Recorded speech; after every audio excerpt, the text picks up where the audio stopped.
December জানুয়ারিতে union নির্বাচনের মধ্য দিয়ে আমাদের স্থানীয় নির্বাচন শুরু হতে যাচ্ছে। সেই লক্ষ্যে এবছরের নভেম্বরের মধ্যে বাংলাদেশের ৫,০০০ ইউনিয়নে এনসিপির পক্ষ থেকে এককভাবে চেয়ারম্যান পদপ্রার্থী ঘোষণা করা হবে। আমরা এককভাবে নির্বাচনের প্রস্তুতি নিয়ে এগিয়ে যাচ্ছি। আমাদের এই ২০২৬ সালের ডিসেম্বর মাসের মধ্যে বাংলাদেশের ৫,০০০ যে ইউনিয়ন রয়েছে, ৫,০০০ ইউনিয়নে এনসিপির আহ্বায়ক কমিটি গঠন করার লক্ষ্যে আমরা কাজ করে যাচ্ছি এবং ২০২৭ সালের জুন মাসের মধ্যে বাংলাদেশের প্রত্যেকটি ওয়ার্ডে এনসিপির আহ্বায়ক কমিটি থাকতে হবে এবং এনসিপির অঙ্গ সহযোগী সংগঠনগুলোর আহ্বায়ক কমিটি থাকতে হবে।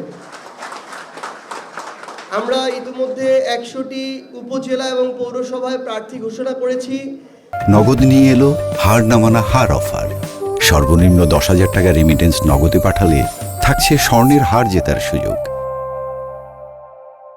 সেপ্টেম্বরের প্রথম সপ্তাহে আরও ১০০টি উপজেলায় এবং পৌরসভায় আমরা প্রার্থী ঘোষণা করব।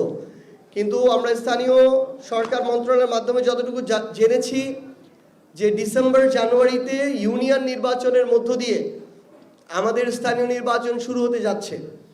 সেই লক্ষ্যে এবছরের নভেম্বরের মধ্যে বাংলাদেশের ৫,০০০ ইউনিয়নে এনসিপির পক্ষ থেকে এককভাবে চেয়ারম্যান পদপ্রার্থী ঘোষণা করা হবে। আমরা এককভাবে নির্বাচনের প্রস্তুতি নিয়ে এগিয়ে যাচ্ছি এবং আমরা এটুকু বলতে চাই যে সারা বাংলাদেশের প্রত্যেকটা ইউনিয়নে ওয়ার্ডে এনসিপি তার অঙ্গ সংগঠন কিংবা এনসিপিতে আসতে চান এমন যারাই এনসিপির হয়ে আগামী নির্বাচনে লড়াই করতে চান, আপনারা এনসিপির সাথে সংগঠিত হন, কমিটিতে আসুন এবং আমাদেরকে জানান।